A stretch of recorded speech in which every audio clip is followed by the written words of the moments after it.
Y como pueden ver aquí, tiene una característica, ¿no? Tiene varios como núcleos, por lo tanto pertenece a qué grupo? Eso. Ya, a ver, el origen y distribución de los neutrófilos.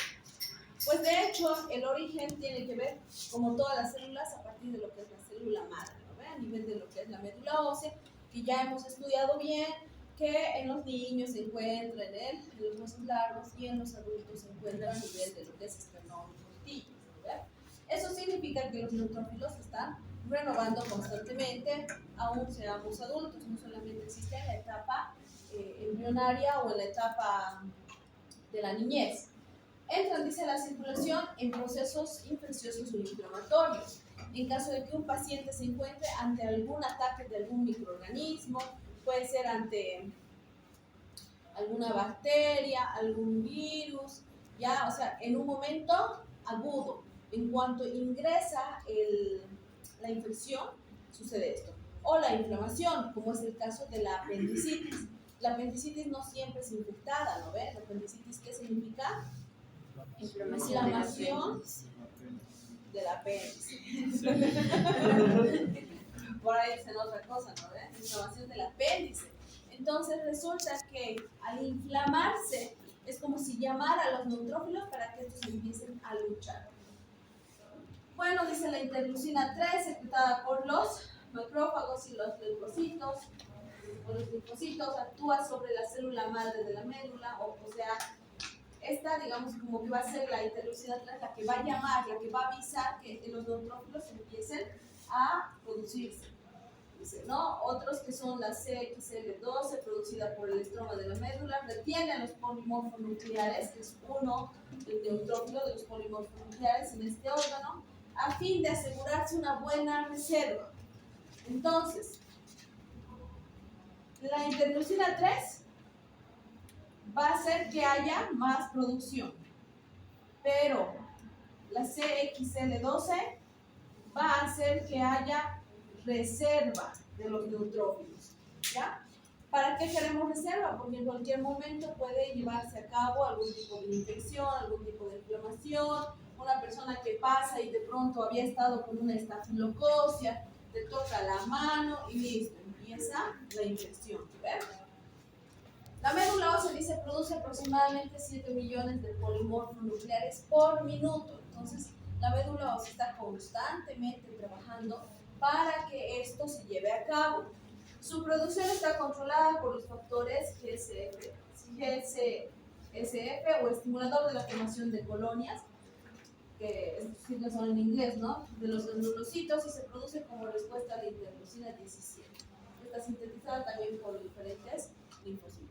Entonces, tenemos una gran producción de polimorfonucleares, una gran producción que va a ser también, digamos, regulada por algunas interleucinas para que siga habiendo lo que son los neutrófilos en gran cantidad, ¿no? Y además para reservarlos. Estos se van a guardar en lo que es el órgano productor. La maduración, dice, se caracteriza por la aparición en el citoplasma de gránulos de diferentes tipos de tamaño, ¿no?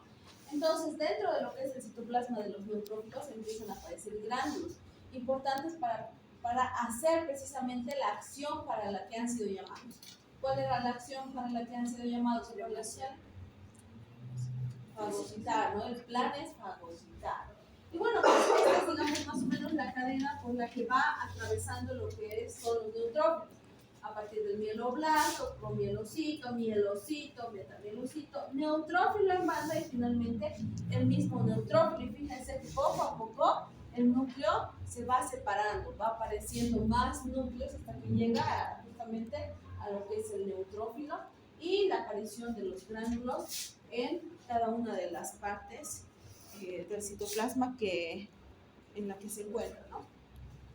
La primera, el mieloblasto, ¿no? O sea, es, digamos, que una fase en la que está muy inmaduro, que se tiene un núcleo muy delicado, un nucleolo prominente, un citoplasma que todavía no tiene gránulos, no hay motilidad, el mieloblasto está quieto, pero tiene adhesión y puede también de alguna manera participar en lo que es la fagocitosis. El segundo, que es el promielocito, empieza ya a condensarse, ya una leve condensación, desaparece el nucleolo y aparece un núcleo que se denomina como redondeado y ya empieza a movilizarse, ya tiene cierta motilidad. Eso quiere decir que ya no está estático en la médula. Los gránulos en el citoplasma y el ápice del núcleo, ya son los primeros gránulos, que son los gránulos primarios.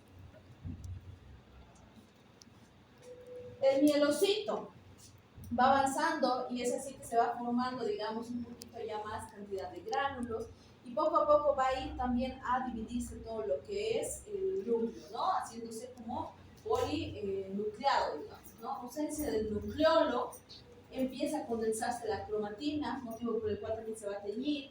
Gránulos secundarios empiezan a aparecer a los 4 a 5 días, ¿no?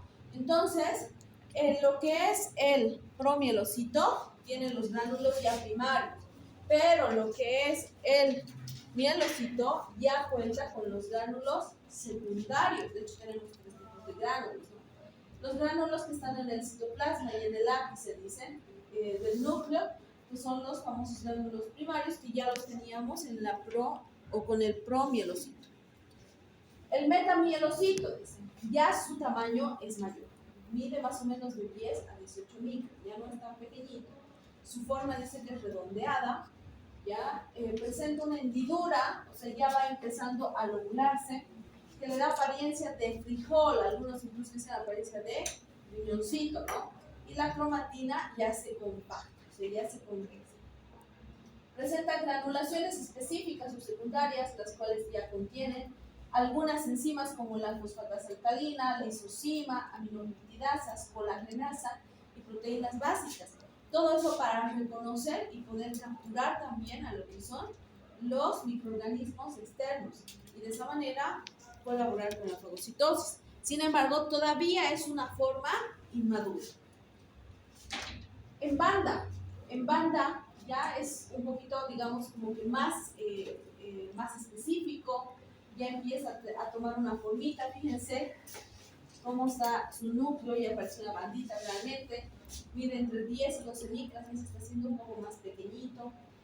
Su forma es oval, su núcleo en forma de herradura ya no es la forma de frijol que estábamos viendo, su cromatina empieza a ser irregular. Su citoplasma tiene, dice, gránulos terciarios. Entonces, los gránulos primarios, ¿en qué momento aparecen? Promielocitos. Secundarios, terciarios, en banda, que ya son más específicos, ¿no? Y finalmente nos encontramos con los neutrófilos. Y los neutrófilos, ya como los conocemos, tienen un núcleo que ya no está, como hemos visto, en forma de herradura, en forma de banda, sino está lobulado ya, ¿no? Ya tiene un núcleo que está dividido como núcleo lobulado. La motilidad ya es activa, eso quiere decir que ya se está movilizando de un lugar hacia otro y esta es la forma que nosotros queremos tener cuando hay una infección. Dice 50 al 70% del total de los leucocitos son neutrófilos, son polimorfonucleares de tipo neutrófilo, lo que significa que de ahí sale la cantidad de o el porcentaje de neutrófilos que contenemos en la sangre, ¿no ve? Una pregunta que yo les hice, ¿se acuerdan? Cuando empezábamos en el examen de la evaluación diagnóstica, decía cuántos neutrófilos habían. Ustedes estaban juntando, ¿no ven las flechitas? ¿Se acuerdan? ¿Ya no se acuerdan de la evaluación diagnóstica? Sí. Ya, que es más o menos ese porcentaje, ¿no ves? Sin embargo, esto puede verse también elevado, ya en momentos en los que hay infección. Esto incluso puede llegar a ser un 90 o más por ciento, imagínense. Para que esto sea posible, tenemos que tener una leucocitosis. ¿Qué es la leucocitosis? Aumento de leucocitos. Es el Aumento de leucocitos. aumento de leucocitos, muy bien. ¿Cuánto es lo normal de los leucocitos? 10.000. ¿Hasta? 10.000. 10.000. Entonces, más de 10.000 me está hablando de una infección o una inflamación de tipo agudo. ¿Lo ven? Lo único que sí, esas formas inmaduras que también salen, que si bien están dentro de las formas cuantificadas, digamos, de los neutrófilos, no son buenos atacantes, ¿no?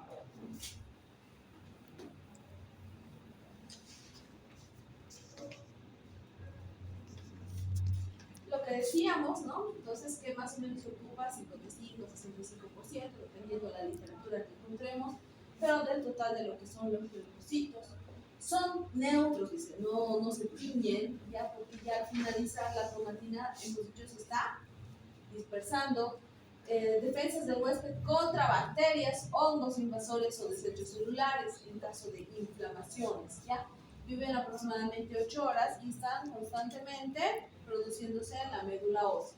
Y hemos dicho que tenían 3 tipos de gránulos, unos que son más pequeños, que son los específicos, que se contienen activadores del complemento y agentes bacteriostáticos, que bueno, ustedes ya saben que son los que van a, ¿qué hacen los bacteriostáticos? ¿Cuál es la función? Controlar la populación de bacterias. Como si los pararan, ¿no ven? Y bactericida, y lo que va a suceder en fisión, ¿eh? No tiene intención. No somos buenos, somos neutrófilos que van a luchar. Somos crecientes. Hay gránulos más grandes, que son acidofilos, ya contienen peroxidasa y estas enzimas hidrolíticas que nos sirven precisamente para lo que es la fagocitosis. Y los terciarios que contienen proteínas y que facilitan el movimiento, o sea, básicamente, como hace un momento mencionábamos, los neutrófilos, si ustedes se acuerdan, empezaban ya la motilidad activa. Y quienes les ayudan con esa movilidad activa precisamente son los gránulos terciarios. ¿Para qué? Para que empiece a migrar el neutrófilo de una región hacia otra, para atacar y realizar la acción por la que fue creado, por así decirlo, ¿no? Nuevamente aquí el contenido, sobre todo lo que es los gránulos. En cuanto a su contenido, como decíamos, los secundarios, hay isoenzimas, fosfatasa, fosferina, todo lo que le ayude, digamos, con lo que es la acción. Los primarios, fíjense, incluso hay defensinas, o sea, son realmente productores de defensas. Los terciarios, gelatinasa, lipoproteína, lisozima, transferasa, bueno, ¿no? Entonces todos son los tipos de gránulos que vamos a encontrar. De todas formas, esto lo tienen en su libro, ¿ya? Y vemos, ¿no? Hay un dibujo de un neutrófilo, va a capturar algunas bacterias y bueno, pues con sus gránulos que son capísimos, va a realizar la fagocitosis y luego, chao, ¿no? Eso es lo que más o menos va sucediendo, ¿no? Fíjense, a ver nuevamente, cómo se acerca, ¿no? Captura a su presa, los gránulos actúan, fagocitan y desechan, ¿no? La ubicación, dice, se concentra, hemos dicho, en la médula ósea, que es donde van a empezar su vida, donde van a producirse. Y ahí se mantienen incluso en espera para poder utilizarlo en un momento adecuado, ¿no? Van a circular por la sangre y también van a, obviamente, pasar por el vaso, en donde el vaso, ustedes saben que es el órgano de filtración, ¿no ve? De lo que es la sangre. No estamos hablando de toxinas, sino es como un órgano reciclador en donde mueren algunos eritrocitos, mueren células, y el vaso tiene la capacidad de capturar lo que sirve todavía y reciclarlo para reutilizarlo dentro de nuestro mismo organismo, ¿no? Y también en hígado y pulmones. Entonces está circulando. Víctor, andaba a explicar.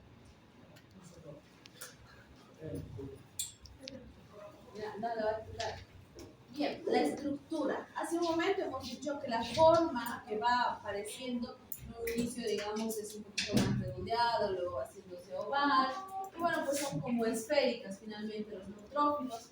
Ya miden un poquito, en relación al anterior, un poquito menos, de 12 a 15 micras de diámetro. Su núcleo segmentado, por lo mismo, pertenece a los polimorfonucleares y su citoplasma es rico en gránulos, por lo cual está llamado a la fagocitosis. capacidad de desarrollar movimientos activos, gracias también a lo que son los gránulos terciarios, de traslación para movilizarse de un lugar hacia otro en el torrente sanguíneo para poder controlar infecciones o inflamaciones, y pueden deformarse para pasar por las regiones obviamente más delgadas como son las arterias, digamos las arteriolas, vénulas, etcétera, ¿no? Por diapedesis, ¿no? Es como si se deformaran un poco entre los intersticios de las células endoteliales. Entonces tienen esa capacidad de atravesarlos, deformarse y obviamente volverse a su forma natural para poder realizar su acción. Mueren por lisis una vez que han cumplido su función o finalmente por apoptosis. Su membrana. En una membrana dice, ¿no? En su membrana dice hay fuertes cargas electronegativas. Entonces, resulta que los neutrófilos se han dado cuenta que muchas de nuestras células tienen cargas eléctricas. E incluso esos gradientes de cargas les ayudan a trasladarse de un lugar a otro o a atravesar incluso membranas o trasladar proteínas o juntarse a algunas estructuras como por ejemplo digamos algunas proteínas y pasar junto a ellas de acuerdo a la carga que manejan, ¿no? O sea, es como que la carga les ayuda en eso. Entonces somos como electricidad caminante, ¿no? Los mantiene separados entre sí, ya no están todos unidos, no están en un solo lugar.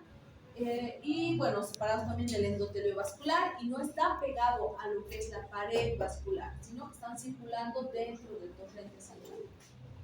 Los lípidos de la membrana, esa es una fuente importante de mediadores de inflamación. Hemos dicho que la membrana está prácticamente compuesta para detectar incluso proteínas o carbohidratos que se encuentran en las bacterias. ¿Ven? Las bacterias también tienen su membrana, tienen su capa que tiene características específicas y muchas de ellas están definitivamente llamadas a encontrarse con estas estructuras y reseccionarlas, ¿no? Para poder hacer la lisis. Expresan integrinas, dice, ¿no? De tipo LPA1, CL3, P150, 35, selectina L, receptores para las selectivinas E y para la P, que están presentes en el endotelio, y para las moléculas MAC y CD44. Todo esto, en realidad, es simplemente para poder encontrarse, reconocer y, finalmente, realizar su acción, que es nuestra función, ¿no? Bien. Aquí está, ¿no? Tenemos un polimorfo nuclear y fíjense aquí, que es específicamente el neutrófilo, tiene receptores para anticuerpos, receptores también para los complementos, defensas contra el complemento y tiene también los gránulos, hemos dicho que están compuestos por diferentes enzimas, ¿no ven? Que son encargadas de precisamente la fagocitosis. Y entre sus funciones ahí está la metaxis, la principal que nos interesa, la fagocitosis, activación de mecanismos bactericidas, o sea, como si fueran unas killer un poquito más avanzadas, liberación del mediador de la inflamación, actúan también en la inflamación, acción microbicida de igual manera, inducción de la inmunidad específica. Pues no se olviden que en ese momento hemos dicho que tiene receptores también para los anticuerpos, ¿no? Entonces, tiene que tener esa inmunidad específica como estimulante, digamos, estimula la inmunidad específica de alguna manera, porque no se olviden que al destruir también a la bacteria y destruir al microorganismo, captura también todo por lo que está compuesto, y de esa manera puede presentarlo a otras estructuras, ¿no? Como ser los lóbulos los linfocitos B, para que estos se diferencien y se vuelvan anticuerpos específicos. Su citoesqueleto, dice, permite cumplir las funciones de la migración, es decir, de los movimientos, de la traslación, del lugar, digamos, de su producción desde las células, desde la médula ósea hasta el lugar de infección, patrullaje, ya, como que están ahí circulando constantemente, tratando de encontrar algo que esté afectado, fagocitosis, que es la que nos interesa principalmente, y la degranulación, es decir, hace rato hemos visto cómo el neutrófilo capturaba a una bacteria y la degranulaba, ¿no? Ricos en microtúbulos, microfibrillas, esta es la formación del citoesqueleto. Este conjunto de moléculas los dotan de una gran capacidad de movilidad, que ya hemos dicho, que les sirve para patrullar, que les sirve para movilizarse, y les facilita una degranulación interna a cargo obviamente de los gránulos, pueden ser primarios, secundarios. Dice, estas enzimas de los gránulos se vierten a la vacuola fagocitaria, que es donde ha sido capturado. Hace rato han visto que capturaba, ¿no? Ahí capturaba, formando precisamente, captura, forma la vacuola fagocitaria, los gránulos son insertados, por así decir, en la vacuola, se realiza la degranulación y bueno, pues sale finalmente el producto ya con lisis, ¿no? Los polimorfonucleares son atraídos hacia donde son requeridos, en este caso, por péptidos bacterianos. Es como que reconocieran los péptidos o las membranas, hemos dicho, de las bacterias, como la MDP, sus factores de complemento, ¿no? El factor atrayente y activador de los neutrófilos es el MAP1, conocido también, el MAP1 digamos que es el más importante, y el leucotrieno B4 y bueno, los leucotrienos en general. Cuando llega, dice, a donde está el patógeno, produce la hipoxina y se une a los receptores de las bioquinas para frenar su migración. ¿Por qué? Porque está actuando como bacteriostático, ¿no ve? Hemos dicho que los gránulos tenían esa capacidad, no solamente de hacer lisis o de fagocitar o de asesinar a la bacteria, sino también de frenar su migración, su movimiento, su producción, por la característica que tiene de bacteriostático. Como microbicida, pues la acción bactericida posee un extraordinario arsenal, ¿no?, antimicrobiano. Hemos visto que tiene un montón de enzimas que están a cargo de la fagocitosis, a cargo de lo que es la lisis, digamos, o la degranulación de las células extrañas. Este arsenal está almacenado en 3 tipos de gránulos que ya hemos visto, los primarios, secundarios, terciarios. Hemos también específicos o de movimiento terciarios. Y bueno, pues cuando existe la extravasación de los polimorfonucleares, dices, cuando las células endoteliales están alteradas por la presencia de patógenos, obviamente para que estos no puedan llegar al sitio de la infección, ¿no ven? Es decir, se puede producir una vasodilatación en la inflamación. Y a veces con esa vasodilatación, las células endoteliales empiezan a tener como fisuras, como espacios más amplios en donde se pueden perder los polimorfonucleares y no llegar el total al sitio de infección. Todo esto alterado por el germen patógeno.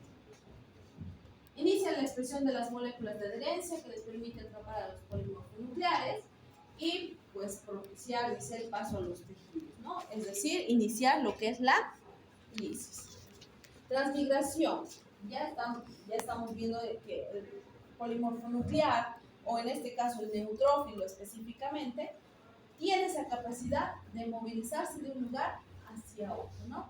Dice que tiene la capacidad de atravesar la pared del capilar, les toma a los neutrófilos más o menos 2 a 5 minutos.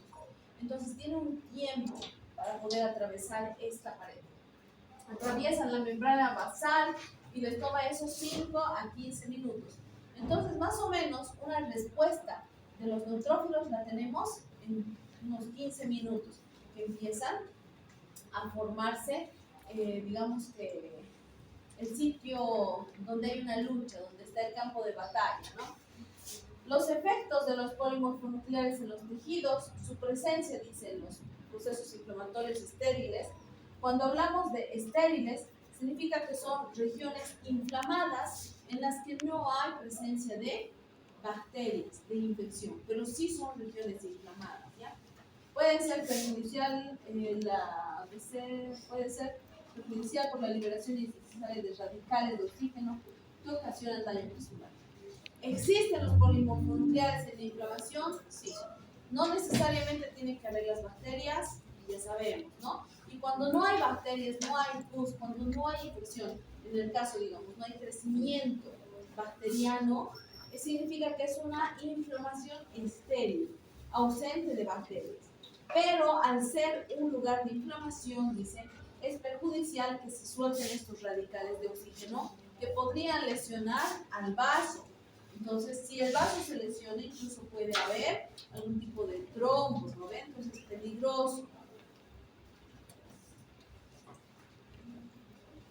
Y bueno, una de las funciones que también hemos visto que los neutrófilos tienen son la regeneración de quimioquinas. ¿Para qué queremos generar las quimioquinas? Para mandar señales, activar, estimular, ¿no? Generan, dice, para atraer células al sistema inmune. Están mandando señales para que las células aparezcan en el lugar de...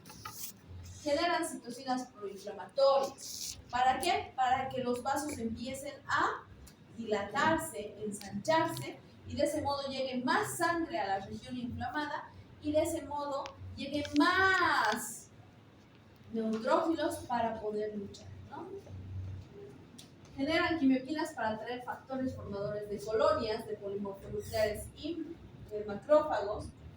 Por lo tanto, si se generan estas colonias, van a hacer que haya mayor producción en la médula para formar neutrófilos, ¿no? Va a aumentar. Se generan factores angiogénicos, estamos hablando a nivel de los vasos, generan citoquinas inmunoreguladoras y antiinflamatorias. Si bien se han generado estas que son proinflamatorias para que llegue más rápidamente el oxígeno, la glucosa, pero también lleguen los luchadores, los polimorfonucleares al sitio de infección, también generan que una vez que están ahí, empiezan a generar la antiinflamación. ¿Para qué? Para que no se genere pues digamos como que un campo de lucha de muerte, no solamente bactericida, ¿no? Sino también de las mismas células, ¿ya? Y su función, la principal, fagocitosis, que es por la que estamos estudiando, produce, dicen, ¿no?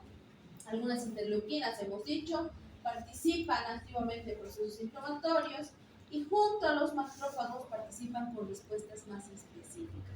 ¿Ya? Los macrófagos también son células que van a participar muy ampliamente en lo que es la fagocitosis. Las subpoblaciones son diferentes tipos de neutrófilos. Unos son los circulantes en los tejidos de la sangre, los que se encuentran en la zona marginal de la pulpa blanca del vaso, ya que no se olviden dónde está, y tenemos aquí uno que está circulando, ¿no? Buscando a quién capturar. Miren allá cómo se va movilizando, cómo tiene la capacidad de deformarse, captura a su presa y obviamente empieza a degranularla, ¿no? Que es a lo que ha sido llamado. La muerte, ¿ya? De los neutrófilos, en este caso, hay un incremento en la expresión de CXCR4, facilita el ingreso a la médula ósea, pero para ser destruidos y utilizar el material que nos sirve de este neutrófilo destruido. En el hígado, las células de Kupffer se encargan de eliminar los cuerpos apoptóticos generados por su muerte. Entonces, como que limpia, ¿no? O sea, es como que pasar a alguien y empezar a barrer todo lo que es neutrófilos muertos. A ver, ¿qué hora tienen? Ya, ahí vamos a quedar.